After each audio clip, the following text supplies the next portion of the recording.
এবার আপনাদেরকে একটু নিয়ে যাব সোনামুখীর পুজো, যেখানে 400 বছরের প্রথা অনুযায়ী ঘট বিসর্জনের পরেই কিন্তু একদম মায়ের পুজোর সূচনা হয়। আপনাদেরকে আবারও একবার জানিয়ে রাখবো যে 400 বছরের প্রাচীন প্রথা অনুযায়ী মেনেই কিন্তু তা ঘট বিসর্জন এবং তারপরেই পুজোর সূচনা করা হয়। এই পুজোর বিষয়ে আমরা আরও বিস্তারিত জানবো, এখানকার রীতিনীতি আমরা জানবো। আমাদের সঙ্গে রয়েছে টেলিফোনে আমাদের প্রতিনিধি সঞ্জীব মল্লিক, মাফ করবেন, লাইভে আছে সরাসরি আমার প্রতিনিধি সঞ্জীব মল্লিক আছেন। সঞ্জীব, এই পুজোর বিশেষত কি?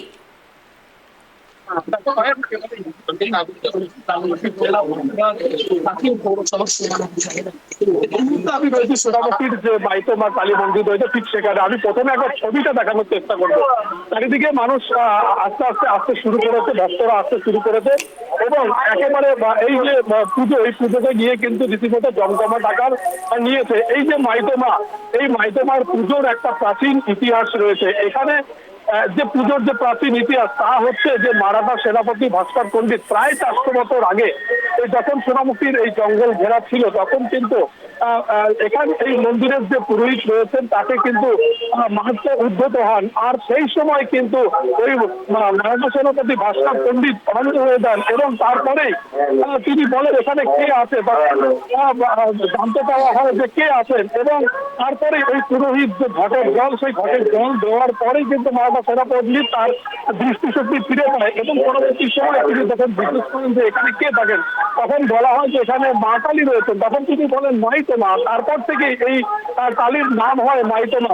সব মিলিয়ে কিন্তু এই যে পুজোর যে প্রাচীন রীতিনীতি, সেই রীতিনীতি মেনেই পুজো হয়। এবং এই পুজোর আরো একটা বিশেষ রীতি হচ্ছে গত বছরের যে ঘট রয়েছে সেই ঘট এবছর বিসর্জন করা হয় এবং সেই ঘট বিসর্জন করার পরে মায়ের যে মূর্তি, সেই মূর্তি সাধারণ মানুষদের জন্য খোলা হবে। পাশাপাশি ঘট বিসর্জনের সময় হাজার হাজার ভক্ত তারা কিন্তু ভিড় জমিয়েছিলেন যে সোনামুখীর যে পুকুর, একটা নির্দিষ্ট পুকুর রয়েছে রানীর বান্ধ এলাকায়, সেই পুকুরে ঘট বিসর্জনের সময় পাশাপাশি আতশবাজিরও প্রদর্শনী করা হয়েছিল। সব মিলিয়ে কিন্তু সোনামুখীর যে কালী কার্তিকের শহর বলা হয়, সেই কালী পুজোকে কেন্দ্র করেই কিন্তু সোনামুখী একেবারে জমজমাট আকার ধারণ করেছে। প্রচুর সাধারণ মানুষ এই সোনামুখীর যে শহর, সেই শহরে কালী পুজো দেখতে ভিড় জমিয়েছেন। শুধুমাত্র সোনামুখী পৌর শহর নয়, আশেপাশের যে সমস্ত গ্রামগুলি রয়েছে সেই গ্রাম থেকেও প্রচুর সাধারণ মানুষ, প্রচুর ভক্তরা এখানে আসেন এবং মায়ের কাছে প্রার্থনা করেন তাদের যে মনস্কামনা রয়েছে সেই মনস্কামনা পূরণ করার জন্য।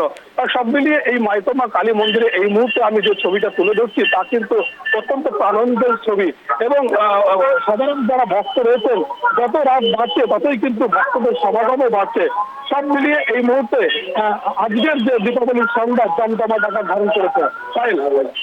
সঞ্জীব, দর্শনার্থীদের সঙ্গে একটু যদি কথা বলার চেষ্টা করো, তাদের এই পুজো নিয়ে তারা কতটা মাতোয়ারা হয়ে থাকেন, তাদের কেমন অনুভূতি?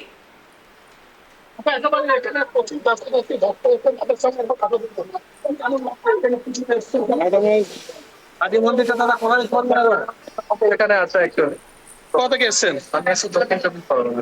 প্রত্যেক বছর এখানে। আচ্ছা, আরো কিছু পর্যটক বলছে দাদা, এই যে সোনামুখীর যে সোনামুখীর যে ঐতিহ্য, এই সোনামুখীতে মায়ের কাছে কি ভক্তরা জমা করছেন? এই ঘোড়া থেকে এসেছি, আমি সার্ভিস করি। ঘোড়া থেকে এসেছি, এখানে আরবিতে মায়ের টান আছে, মায়ের ভক্তি আছে। মায়ের ভক্তিতে আমরা এত দূর থেকে এসেছি, খুব ভালো লেগেছে এখানে আসার। এখানে মায়ের বিশাল একটা আমরা যে মনোভাব করে নিয়ে আসছি, বছরে আসি, চেষ্টা করি আসার থেকে। কাশ্মীরে ছিলাম তারপরে এসেছি, পুনাতে এসেছি, তারপরে পুনা থেকে এসেছি। খুব ভালো লেগেছে, খুব ভালো লাগছে এখানকার, খুব ভালো লাগছে ভালো, অনেক ভালো লাগে, শান্তি শৃঙ্খলা কাজ হয়। এখানকার পুজো কতটা দমদমাট থাকে? পুজো তো আজ থেকে শুরু হয়ে গেছে, থাকবে, খাওয়া দাওয়া আছে সব ভালোভাবে হয়।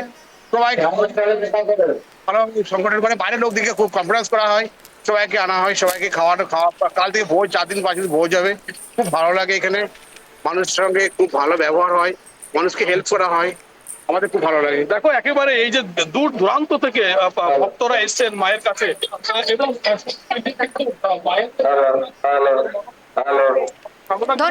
ধন্যবাদ সঞ্জীব। আপনাদেরকে এতক্ষণ দেখাচ্ছিলাম সোনামুখীর পুজো, যেটা 400 বছরের প্রাচীন প্রথা অনুযায়ী কিন্তু এখানে পুজো হয়। ঘট বিসর্জন করার পরেই পুজোর সূচনা হয়। আর যেমনটা আমাদের প্রতিনিধি জানাচ্ছিল যে হাজারো মানুষের ভিড় চলছে, আতশবাজি প্রদর্শনী। কথিত রয়েছে যে সোনামুখীর মাই তো নাকি কালী মা।